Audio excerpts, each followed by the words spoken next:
우리나라에 그 유명한 정신분석가 한 분이 계세요. 그 국제 정신분석가께서도 손꼽히는 분인데, 이분이 그 자존감에 대한 책을 쓴 적이 있습니다. 그래서 그 자존감이라는 책에 자신이 상담했던 분들의 사례가 몇 가지 나오는데, 열등감 때문에 상담했던 사례들이 아주 기억에 남았어요.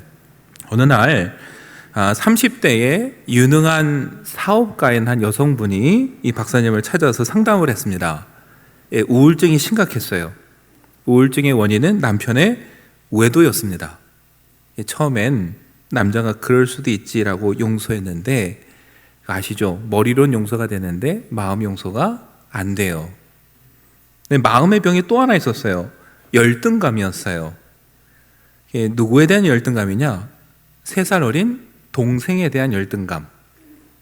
이 동생은 언니인 자기보다 말도 빨랐고 공부도 잘했고 노래도 잘했고, 그래서 온 가족들의 사랑을 독차지했어요. 어린 나이에 생각을 했답니다. 왜 사람들은 동생만 예뻐할까? 그러다가 나름 결론을 내렸어요. 이분이 보니까 자기 여동생은 아빠 눈을 닮아서 쌍꺼풀 주고 예쁜데 자기 눈은 엄마를 닮아서 눈이 와이셔츠 단추구멍만 했다. 네. 근데 의사가 보기에는 그렇지 않다라는 거예요. 그거 자체가 이미 뭐예요? 열등감이고 착각이에요. 어쨌든 한번 그 열등감에 사로잡히니까 이미 스스로 마음의 결론을 내렸어요. 동생은 눈이 예뻐서 사랑받는 거야. 나는 눈이 작아서 누구에게도 사랑받을 수 없어. 이게 어렸을 때부터 그 마음이 있는 거예요. 근데 어느 날 남편이 외도를 한 거죠.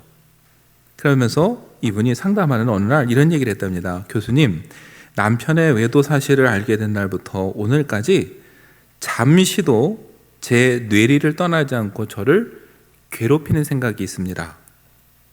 그리고 머뭇거리던 부인이 이렇게 말했답니다. 무슨 생각이냐면요, 그건요, 고녀는 눈이 클 거다예요. 네. 이해되시나요? 제가 한 말이 아니라 책 그대로 인용한 겁니다. 네. 그러니까 제가 말씀드렸잖아요. 이분은 열등감이 있었어요. 눈이 커서 동생이 이쁨 받는데 나는 눈이 작아서 사랑받지 못해. 남편이 외도할 때니까 그 순간부터 머릿속에서 뭐가 안 떠나냐면은 고녀는 눈이 클 거야. 이분이 책에서 한 얘기가 너무 안타깝다는 거예요. 너무 뛰어나고 훌륭한 분인데 그 열등감에 사로잡히니까 이렇게 휘둘려서 아무것도 할 수 없는 상황에 돼버린 이 상황이 너무 안타깝다라는 거예요. 반대로 열등감을 극복한 분의 사례도 얘기를 해요. 그분의 실명은 밝히지 않고요, 지금 누구나 알만한 신학 박사라고 소개를 하면서 그분이 상담했던 얘기를 하는데, 집안은 가난했고 아버지는 알코올 중독이었고, 그래서 대학에 가고 결혼하고 박사가 될 때까지 아버지와 거의 연을 끊고 살았다고 합니다. 근데 그 아내가 화가인데 어느 날 화가인 그 아내가 부엌에서 연탄재를 들고 오더니 물감을 섞어서 연탄재에 그림을 그리는데, 처음엔 저게 뭐가 될까 싶었는데 완성되는 거 보니까 너무 멋진 작품이 됐다라는 거예요. 그걸 보는 순간 이분이 깨달았대요. 아, 우리 아버지는 쓸모없는 연탄재 같은 분이었는데, 그러나 오늘의 내가 있기 위해서 연탄재 아버지도 필요했구나. 나라는 이 뛰어난 작품이 가만히 보니까 어디서부터 시작했어요? 연탄재에서 시작했어요. 그 순간 아버지에게 전화를 하고 자기 집으로 모셔와서 살았다는 이 상담의 사례를 얘기를 하면서, 우리가 열등감을 극복하는 가장 큰 방법 중에 하나는 뭐예요? 있는 그대로 받아들여야 되는 거예요. 물론 이런 얘기하면 그렇죠. 그걸 누가 모르냐고. 그런데 그걸 받아들이기가 쉽냐고. 맞습니다. 그래서 그분도 그런 얘기를 해요. 있는 그대로 현실을 받아들이는 건 쉽지 않다고. 용기가 필요하고 노력이 필요하고 무엇보다 세상을 보는 눈이 변해야 된다고. 꼭 그래야 행복한 건 아니야. 나는 나대로 살면 돼 라고 하는 이 세상을 바라보는 눈이 변하지 않는 한 그 열등감을 극복할 수 없고 우리 마음에 평안이 없고 늘 열등감에 끌려서 살 수밖에 없다라고 얘기를 합니다. 여러분, 이 얘기를 왜 드리냐면요, 우리는 지난주에 포도주 틀로 찾아오신 하나님을 봤어요. 예기치 못한 곳에서, 뜻하지 않은 곳에서 하나님을 만났습니다. 곰곰이 생각하면 그런 하나님을 만나고 하나님이 찾아오시면 우리의 문제가 다 해결되느냐? 그렇지 않아요. 왜 그런가 하냐면 여러분, 하나님께서 오셔서 우리에게 이쪽으로 가야 돼라고 길을 인도하시는데 우리가 정작 따라가지 않는 거예요. 여러분, 하나님께 간절히 기도해서 해결해달라고 인도해달라고 했는데 막상 하나님이 오셔서 이 길이야 했는데 안 가요. 기도원이 그랬습니다. 왜냐하면요, 마음에는 열등감 때문이에요. 하나님께서 큰 용사야 기도원을 부르셨어요. 그리고서는 말씀하세요. 가서 너의 힘으로 이스라엘을 미디안에서 손에서 구해라. 내가 너를 보낸 것이다. 여러분, 이때 기도원의 대답은 뭐였냐면요, 주님, 제가 뭐라고 가서 구원을 합니까? 저는 므낫세 지파에 속했고 그 중에서도 극히 약한 집안에 있는 사람이고 또 우리 집안에서도 저는 또 가장 작습니다. 이게 기도원의 답이었어요. 하나님께 간절히 왜 우리를 버렸냐고 구원해달라고 해서 하나님이 막상 응답해서 오셨어요. 내가 너와 함께 살 테니까 가서 네가 구해라 그랬더니 제가 어떻게 합니까? 이게 말이 됩니까? 그걸 저보라라고요? 이 되묻는 거예요. 근데 여러분, 기도만 그렇습니까? 생각해보면 우리도 그래요. 문제를 해결해달라고 기도했는데 막상 하나님께서 이렇게 해라 그러면은 하나님, 그게 말이 됩니까? 그렇게 한다고 되겠어요? 이게 우리의 모순이에요. 그렇게 간절히 기도했는데 막상 응답해 줬더니 하나님, 그게 되겠어요? 라고 의문을 갖는 거예요. 왜요? 내 힘으로 그렇게 해야 된다고 생각하기 때문이에요. 봤더니 나는 그럴 능력이 없거든요. 그래서 하나님께 되묻는 거예요. 하나님, 그게 되겠어요? 하나님, 그거 말고 다른 사람은 없어요? 이런 질문을 하는 거죠. 그리고 그래도 네가 해야 돼 그러면은 하나님이 나를 버리셨구나 원망하는 그런 냉소주의에 빠지는 게 오늘 우리의 모습이에요. 이게 우리가 극복해야 될 첫 번째 과제입니다. 여러분, 하나님께서 우리에게 찾아오셔서 네가 해라 할 때는 그냥 방치하시는 게 아니라 하나님이 함께 하시고 이끌어 주신다는 거죠. 그걸 믿어야 되는데 우리는 자꾸 우리 자신을 보면서 나는 눈이 작은데, 나는 이래서 안 되는데 그 생각에 자꾸 거절하는 거예요. 여러분, 하나님께서 이런 기도원을 향해서 말씀하셨어요. 사사기 6장 16절을 보면요, 여호와께서 그에게 이르시되 내가 반드시 너와 함께 하리니 네가 미디안 사람 치기를 한 사람을 치듯 하리라. 여기서 핵심은 뭐겠습니까, 여러분? 하나님이 함께 하신다예요. 하나님께서 너의 힘으로 가서 구원하라 했지만은 그 힘은 사실 어디서 오냐면은 하나님이 함께 하시기 때문에 생기는 힘이고, 그 힘이 생기면 가서 구원하라는 거예요. 근데 기도는 계속 뭐예요? 내 힘을 생각하는 거죠. 여러분, 하나님이 우리에게 뭔가를 맡기실 때는 우리의 힘으로 하라는 게 아니라 하나님의 힘으로 하는 겁니다. 그래서 하나님은요, 성경을 보면 중요한 순간에 꼭 찾아오셔서 말씀하셨어요. 내가 너와 함께 한다. 여러분, 모세가 죽고 이스라엘 사람들이 얼마나 두려웠겠습니까? 모세를 뒤를 이어받은 여호수아는 어땠을까요? 앞에 간 사람이 너무 걸출하고 뛰어나면요, 뒤에 사람은 기가 죽어요.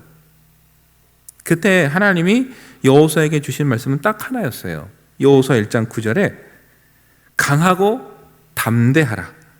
두려워하지 말며 놀라지 말라.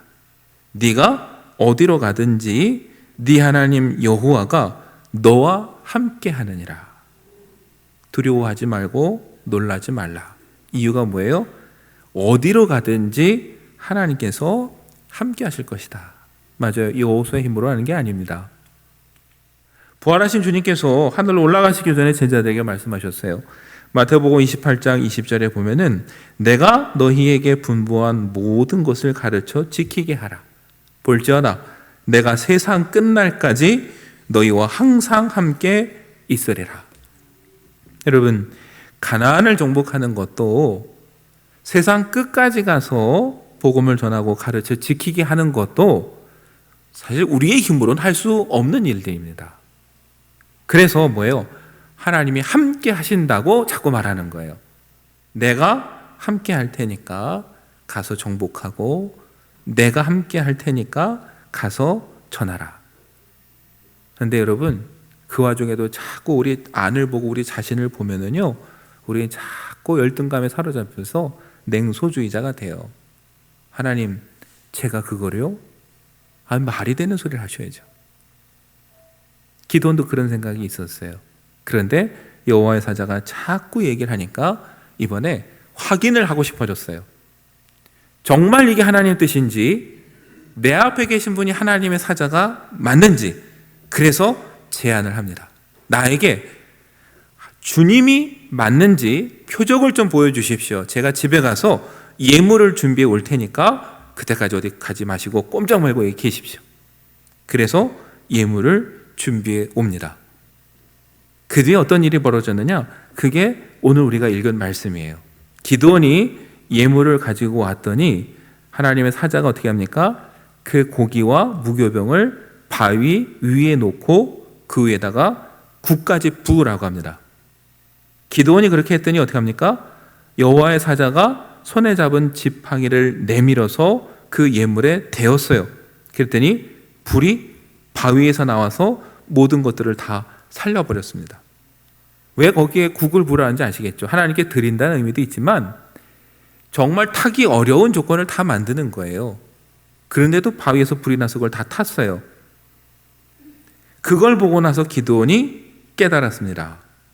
22절에 여호와의 사자인 줄을 알고, 그때서야 확신이 생겼어요. 정말 하나님의 사자고 하나님의 말씀이 맞구나. 근데 그때부터는 어때요? 두려워요. 이제 내가 하나님의 사자 앞에서 계속 의심하고 반문하고 이런 걸 요청했다니 내가 죽었구나. 그때 하나님의 음성이 들려옵니다. 뭐라고 하십니까? 23절에 안심하라, 두려워하지 말라, 죽지 아니하시리라. 거기서 기도나 은혜의 하나님을 경험합니다. 정말 하나님 뜻이고 하나님이 함께 하시는 게 맞구나. 그때서야 뭐가 생겨요? 마음에 평안이 생겼어요. 그래서 거기다 제단을 쌓고 이름을 여호와 살롬, 샬롬입니다. 여호와 샬롬, 그렇게 이름을 붙여 제단을 쌓았습니다.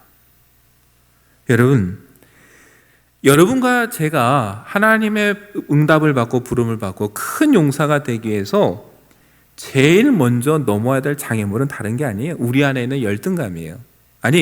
내가 해야 된다라는 그 생각이에요.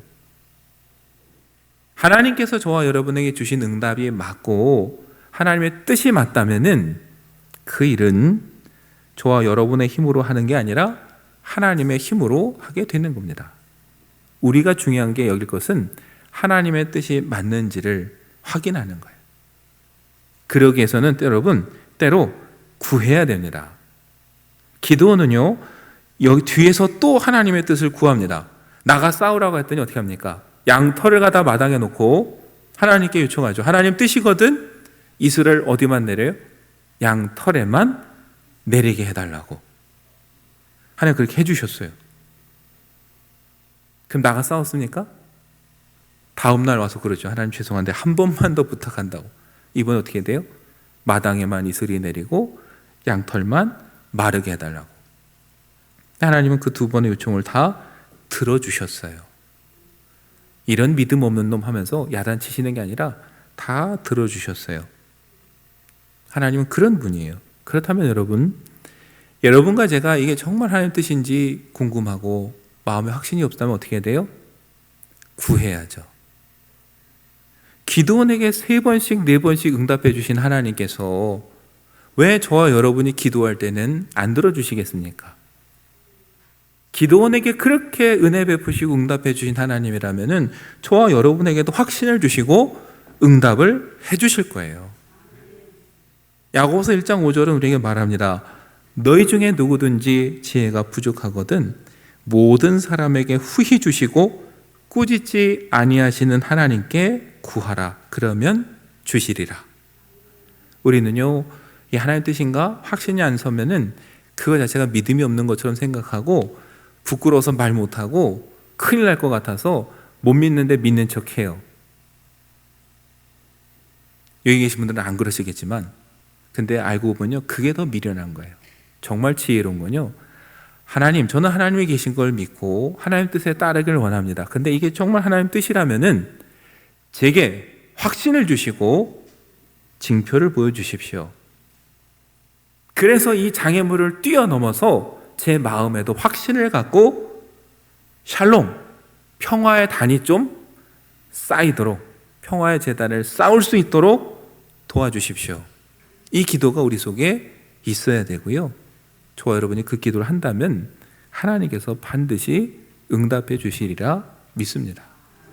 하나님은 그렇게 기드온에게 응답해 주셨어요. 그래서 기드온은 첫 번째 제단을 쌓았어요. 바로 샬롬, 평화의 제단을 그곳에 쌓았습니다. 그랬더니 그 밤에 하나님께서 기드온에게 요청하셨어요. 뭘 요청했느냐? 기드온의 아버지에게 바알의 제단이 있고 그 곁에 아세라상이 있는데 가서 그 제단을 다 헐어버리고 도끼로 아세라상을 찍어버리라는 거예요. 그리고는 그걸로 하나님께 번제를 드리라는 겁니다. 여러분, 이게 참 어려운 요청이에요. 이거 잘못했다간 어떻게 돼요? 아버지한테 쫓겨날 수 있고요, 심하게 말하면 동네 사람들한테 죽을 수 있습니다. 어려운 요청을 주님이 하시는 거죠. 근데 여기서 우리가 생각할 게 있어요. 뭡니까? 기드온의 아버지가 분명히 이스라엘 사람인데 뭘 갖고 있다고요? 바알의 제단을 가지고 있고 아세라상을 세워 있어요. 여러분, 이게 사실 사사시대의 모습이고 잘 보면 우리의 모습이에요. 하나님 안 믿냐고 물으면 우린 말합니다. 하나님 믿는다고요. 그런데 하나님을 믿는데 뭣도 믿어요? 바알도 믿고 아세라도 믿고. 하나님을 믿는데 세상의 방법도 좀 따르면 좋겠고 내가 의지하는 저것도 하면은 효과도 더 좋을 것 같고. 네, 이게 우리 마음속에 있는 그 모습이에요. 여러분, 하나님께서 기드온에 요구하시는 건 하나입니다.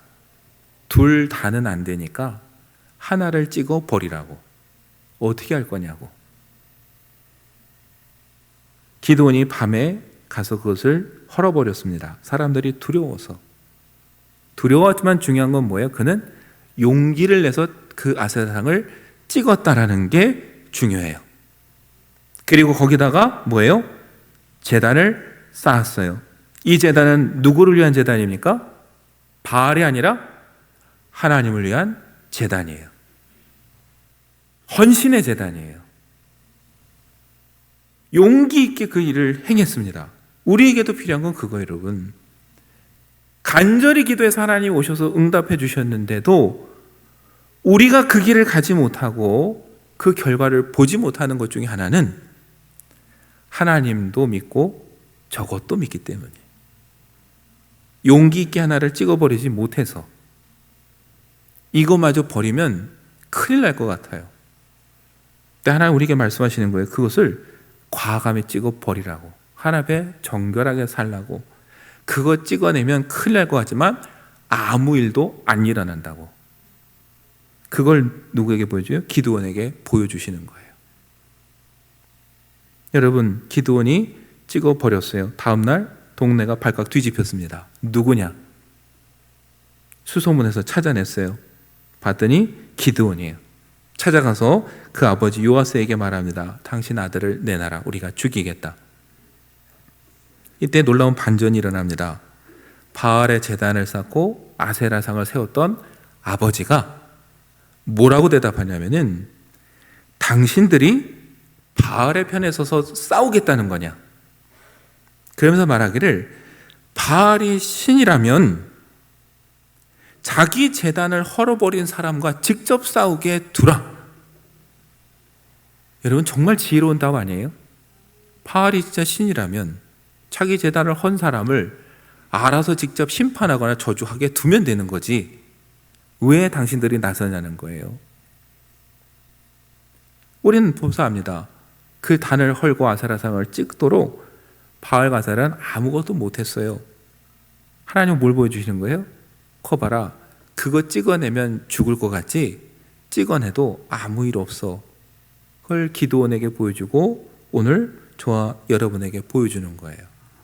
오히려 큰일 날 것 같았는데 아무 일도 안 나오고, 오히려 큰일 날 것 같았는데 생각지 않던 아버지가 도와줘요. 아버지가 오히려 이 말을 할 줄 누구도 몰랐어요. 오히려 뭐예요?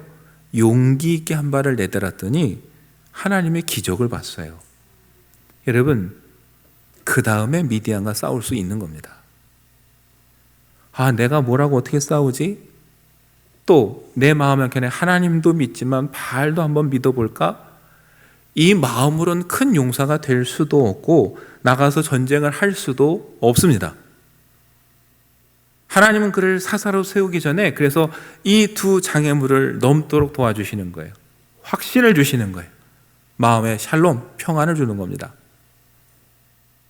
둘 다 붙잡고 이거 하나 버리면 큰일 날 것 같다는 생각에 사로잡힌 기드온에게 그거 하나 찍어버려도 아무 일 없다고, 오히려 순종해 보라고, 그러면 하나님의 기적을 볼 것이라고.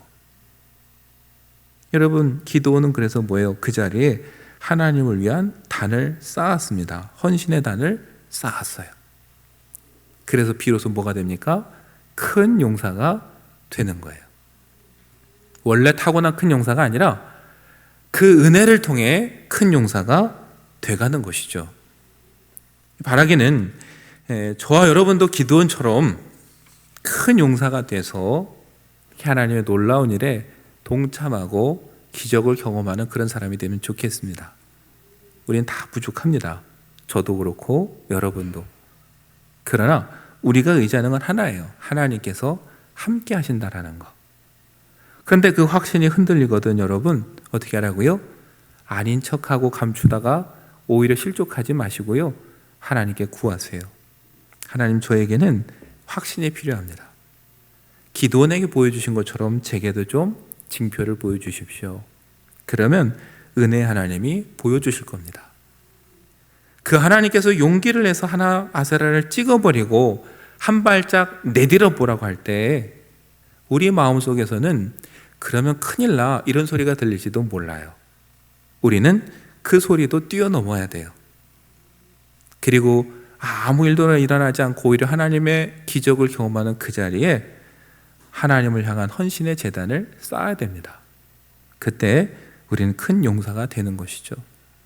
여러분, 문제 앞에서 기도하면서 하나님이 알아서 해결해 주고 누군가를 보내서 해결해 주기를 기다리기보다는 하나님이 찾아오셔서 말씀하실 때 저와 여러분이 큰 용사가 되어서 이 문제를 극복하고 더 나아가서 나라, 민족을 구원해내는 하나님의 위대한 용사로 변화될 수 있기를, 그런 은혜가 저와 여러분 안에 있기를 간절히 축원합니다.